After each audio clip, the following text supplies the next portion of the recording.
B is in U, and f of B is nothing but A. So that means A is in U. So A is any element in this set, and now we have proved that A is in U. So f of f inverse of U is contained in U, and this relationship, this containment is true irrespective of whether f is injective or surjective. This is regardless, I mean it does not depend on f. Okay, now we are going to assume that f is surjective and prove that the reverse inclusion is also true, and hence proving that we have equality. Next, we assume f is surjective.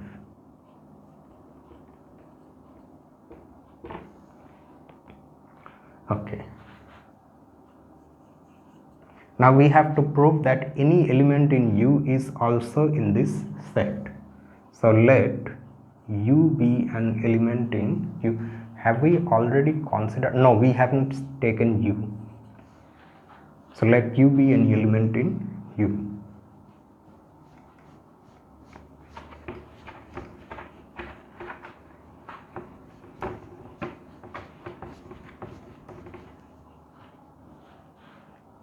Okay. Now we will immediately use the surjectivity of f. Note that since f is a function from x into y, and U is a subset of y, and this element U is in U, so that means since f is surjective, small u will be the output of some input under f. So that means there will be some element in x whose output is u. That element is, existence of that element is guaranteed by the fact that f is now surjective. Okay, so we are going to use that fact. Since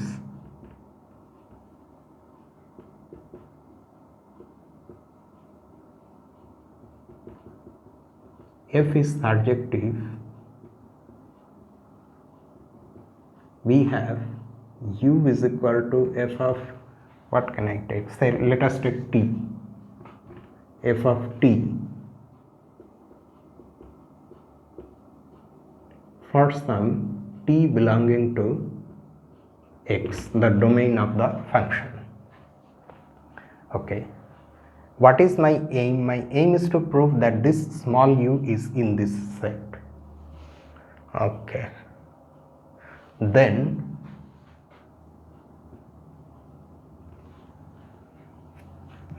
from this, what can we say? I have to prove that small u f of t. Okay, so t belongs to, okay, yes. Now watch this.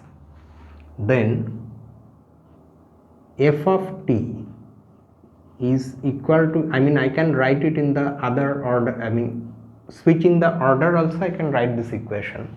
F of t is equal to u, and u is in this set, capital U, which implies, what do I have here? The image of this element t belongs to U. So that means t will belong to the inverse image of U by the definition of inverse image, which implies t belongs to the inverse image of U. Okay. This in turn implies, now think of it in this way, you have an element in this set, so the image of this element will be in the image of the set, I mean the forward image. So this implies f of t belongs to f of f inverse of u, but f of t is nothing but u. So now we have the fact that u belongs to this set. So u was any element in capital U. So u is also a subset of this, and combining this containment with this one, we have equality.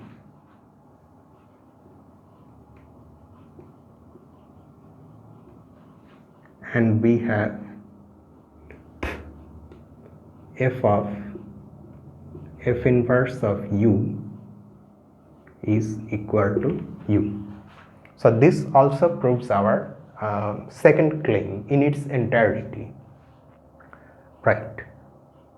Okay, so lastly, we would like to see what goes wrong when we don't have these restrictions imposed on f. That is, whether we don't have equality in the first case if f is not injective, and whether we don't have equality in the second case when f is not surjective. In fact, that will turn out to be true. So we will have to see that with an example, and the example is this.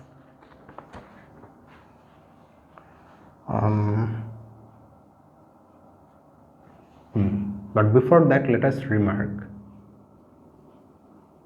these equalities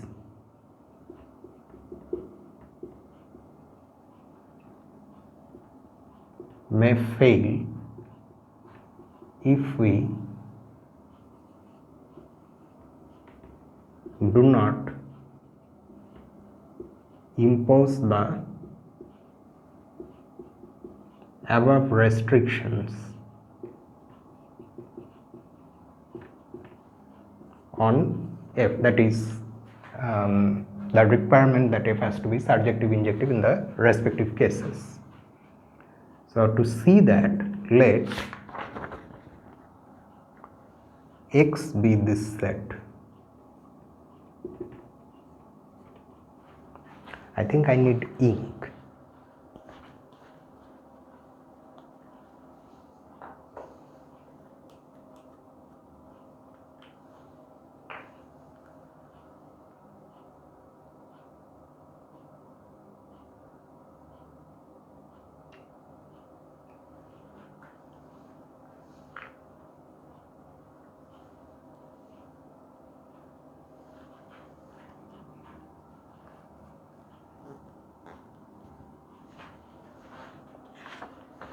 So let X be this set consisting of these three numbers -1, 0 and 1.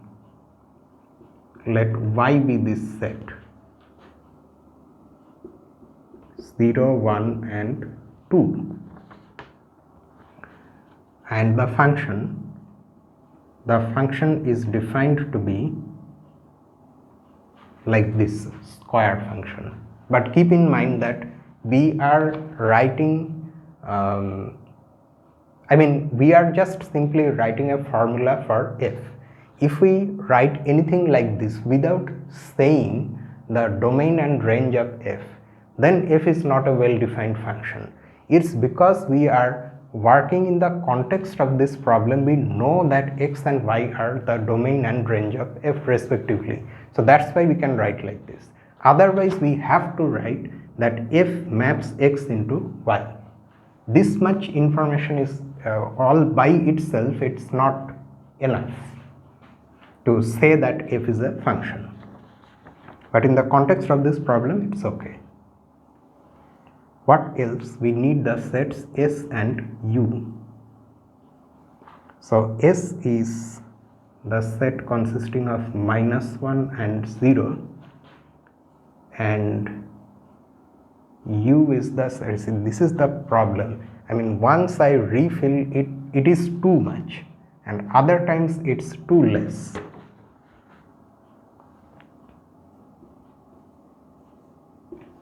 (1, 2).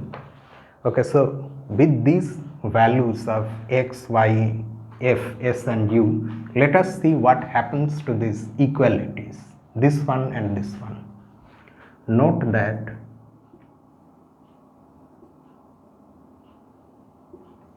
so we now calculate these things, these sets. F inverse of f of s is equal to, what do we have here? We have to square. Okay, when we are applying f, we have to square. When we are applying f inverse, we have to take square root, but that is somewhat more complicated. Let us first see what happens when we take square. So squaring -1 gives us 1, squaring 0 gives us 0. So that means this is f inverse of this is f of s. Now we have to find the inverse image. According to the definition of inverse image of this, the inverse image will consist of those numbers in X, keep that in mind because X is the domain, whose squares are in this set. The number whose square is 0 which is in X, so no problem. So that will be in our F inverse. Okay. Square of -1 is 1, square of 1 is also 1. So both of these numbers will also be in F inverse of this. That means we have this. And note that this is not equal to S, because S consists of these two things. Okay. So note that although we don't have equality, we still have the fact that S is a subset of F inverse of f of s. That is always true. Okay, that because we have proved that, and that does not depend on f being injective or not.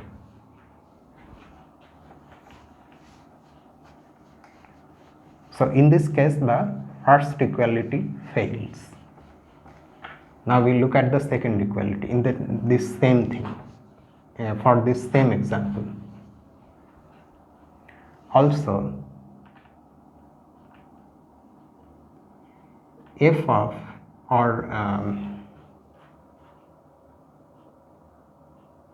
s, okay, that is, yeah, fine. F of f inverse of u. Now we calculate this one. What is u? U has these two numbers. So f inverse of u will consist of those numbers whose squares are in this set. That is, whose squares are either equal to 1 or equal to 2, but keep in mind they must come from the domain X. Now the numbers whose squares are equal to 1 are, two such numbers exist, -1 and 1, and they are in the domain. So we have -1 and 1 in f inverse of u. There, numbers exist whose squares are equal to 2. There are two such numbers, -√2 and +√2, but they are not in the domain. So there is no further element in this set. Now applying f on this means squaring these numbers, and that gives us 1. But keep in mind that we have set 1, not element 1, because we are not finding f of a single element. We are not doing that. We are finding the forward image of a set. Okay, so this is 1. This is our f of f inverse of u, and that is not equal to u, because u also has 2. But see that this is a subset of u. So that is always true. And now the solution ends in its entirety. So this is the second one.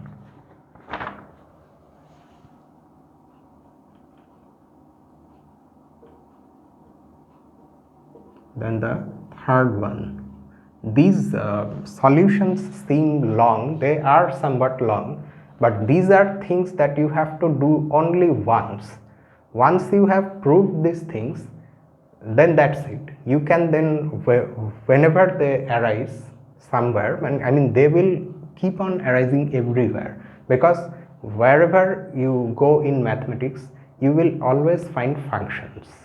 So you will have many situations where you will have to use these facts. So once we prove these things, that they are ready for use.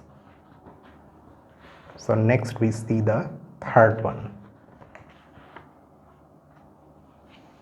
Let a comma b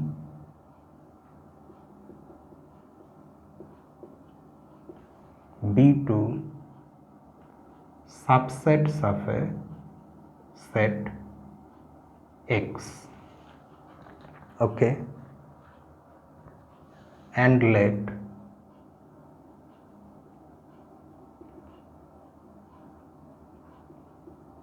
f from X to Y be a function. Show that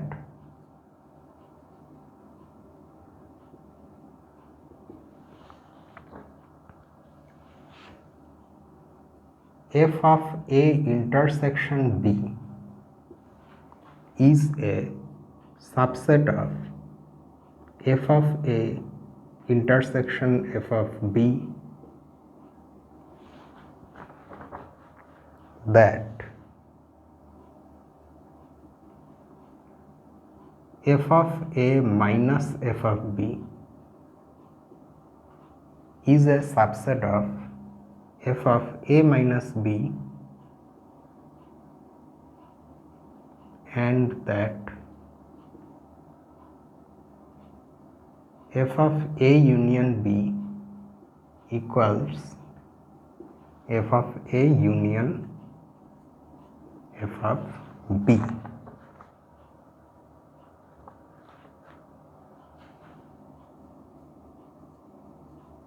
Additionally,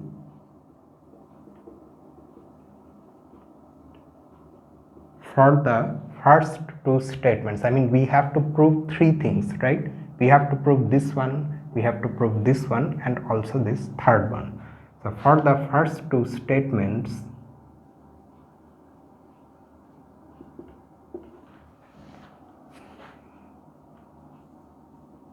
is it true that the subset relation can be improved to equality? So let us see what this exercise asks. So we are given again a function whose domain is X and range is Y. So okay, let me draw the diagram there.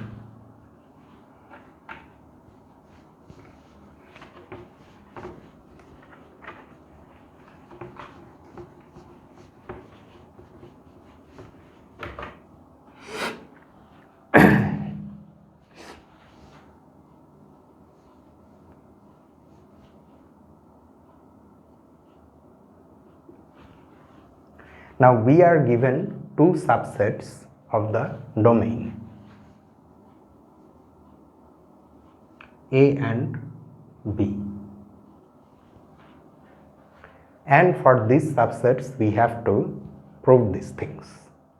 You can see that among these three relations, two of them are just containments, but the last one is equality. So the question further asks whether these two containments can be improved to equality. Improved in the sense that you already know that two sets are equal, not this A and B, okay, something else. Let us consider A prime and B prime. Two sets are equal if and only if these two relations are true, this and this. So in each case, we have one of these two relations to be true, whether the other is also true, whether just like the previous exercise, can we impose some restriction on f so that these relations become the stronger equality.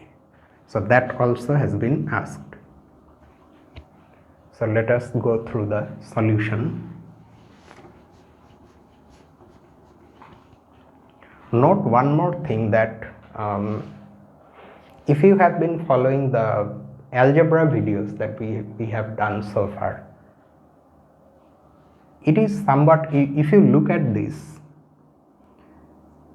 suppose we have two rings. Okay, I am bringing ring theoretic things here.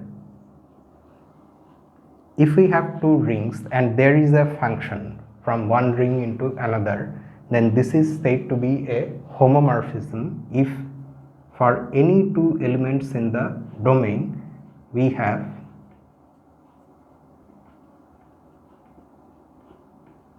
this and this. One way of saying this statement says that f respects addition and f respects multiplication. Here f respects union. Okay, here the elements or the the inputs are sets.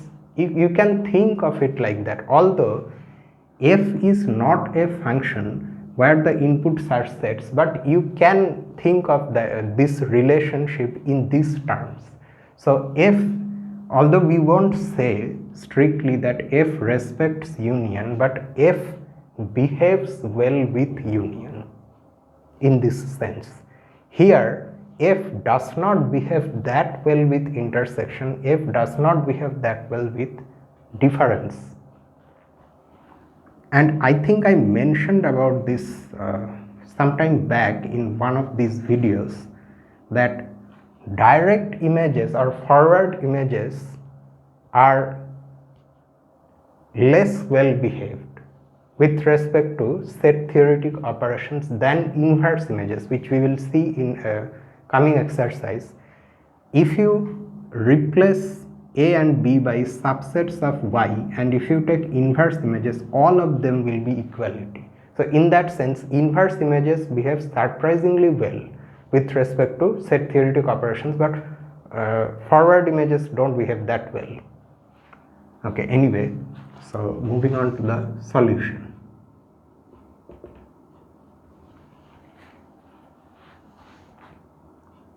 For any two subsets C, D of X,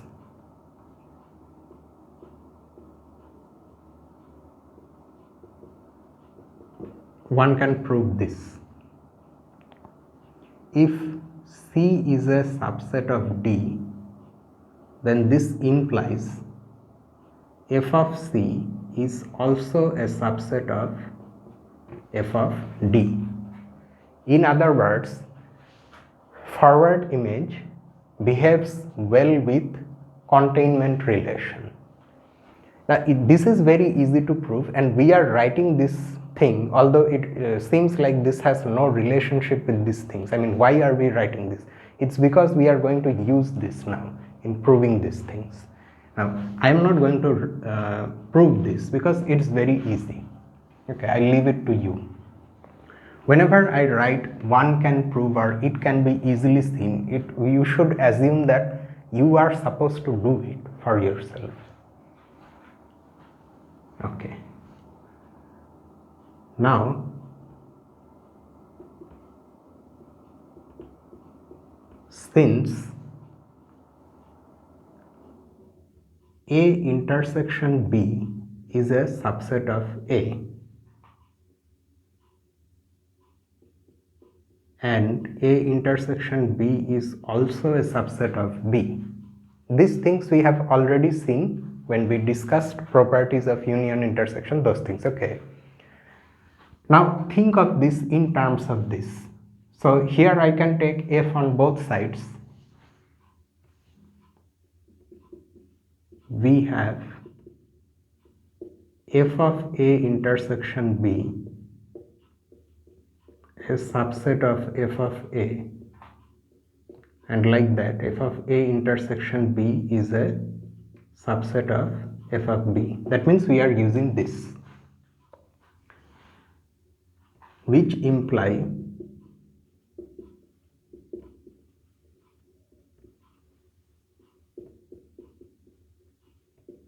this is a subset of their intersection, and that proves the first one. See, it's not always necessary for us, whenever we are given something like this to prove, to start with by taking elements. We can use some already known properties to get the job done. In fact, this is much easier and more neat. Of course, this may not always be possible, but whenever it's possible, we will use advanced facts to derive more advanced facts. That's how mathematics goes. Okay, it's not necessary to always start from scratch. Okay, so we have proved the first one. Then before proving this one, let us prove the last one, because that will also go along the same lines of reasoning. Next, since A is a subset of A union B and B is a subset of A union B, we have f of A is a subset of f of A union B, f of B is a subset of f of A union B,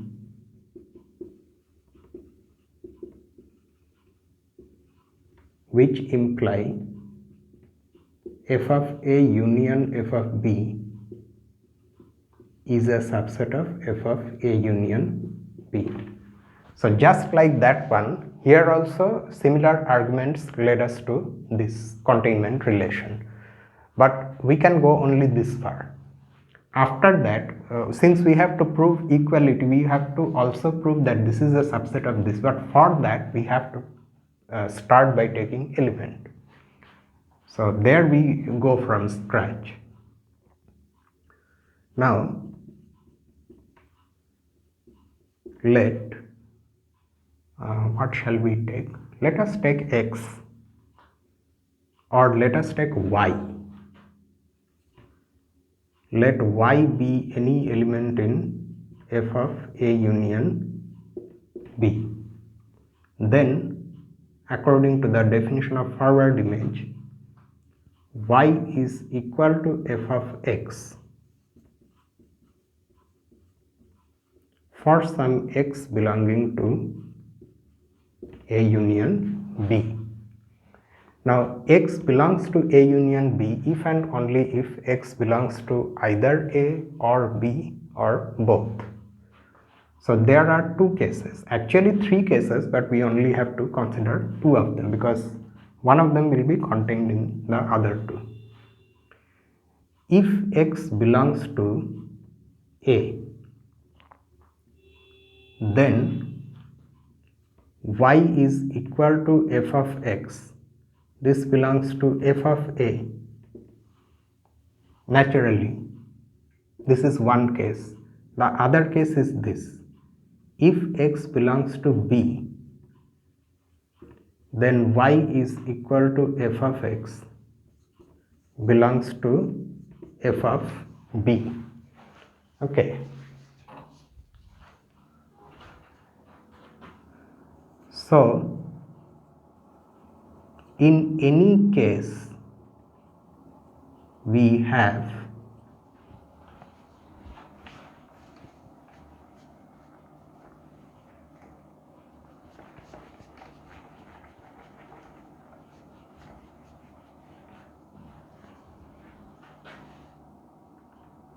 y equal to f of x belonging to f of a union f of b, because you see either y belongs to fa or y belongs to fb. So in any case y belongs to their union. So any element in this set has been proved to also be in this set. So f of a union b is also a subset of f of a union f of b.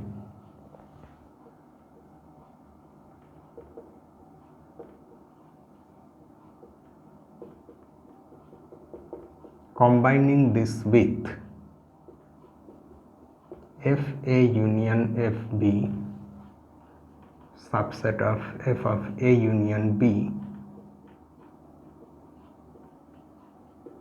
we have equality.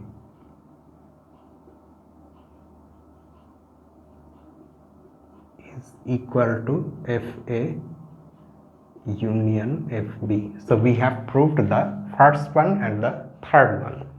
Now we go to the second one.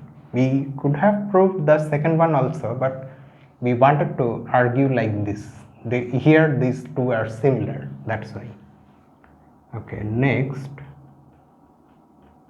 So what was the second? I keep forgetting these things. We have to prove this fa minus fb is contained in f of a minus b. So we start by considering an element in this. Okay, can I use an argument like this here? I don't think so. Anyway, let us just go simply. So let y prime be any element in fa minus fb. Then y prime belongs to fa and y prime does not belong to fb, because that is the definition of this difference. Now we first make use of this one and write what it means. Now y prime belongs to fa implies y prime is equal to f of x prime for some x prime belonging to a. This is straightforward, it's just the definition of f of a, forward image of a under f.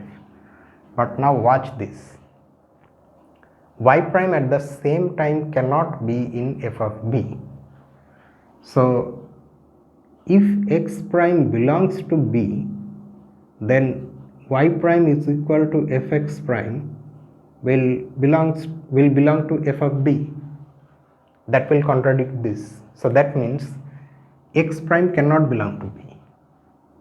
Okay, do you get the argument? If x prime belongs to b, then we get a contradiction to this one. So x prime cannot belong to b. Now we are going to write that. Since y prime does not belong to f of b, we must have x prime not belonging to b. Now look at this, x prime belongs to a and x prime does not belong to b. That means x prime must belong to a minus b. But then x prime belongs to a minus b, and hence y prime is equal to fx prime belongs to f of a minus b. So y prime was any element here. We have proved that y prime belongs to this. So fa minus fb is a subset of f of a minus b. So we have proved the third one also, but it's not over yet. We have to still say something more, whether this one, this relation and this relation can be improved to equality by something. In fact, they can be improved. We have to impose restriction on f. So we now move on to that,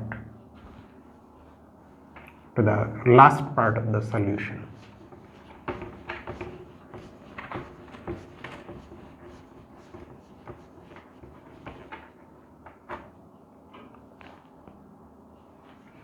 Okay.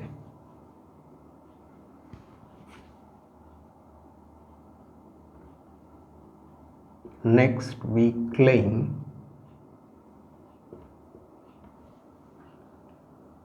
f of a intersection b is equal to f a intersection f b and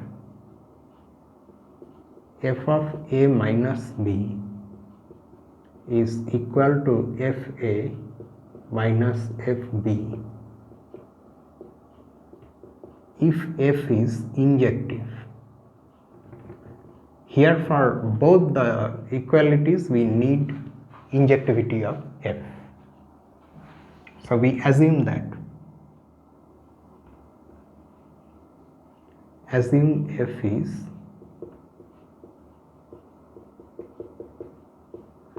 injective. We will now prove equality. So let us start with this one. We already have what? We already have this. Okay, again I forgot. See, I think I have short-term memory loss. We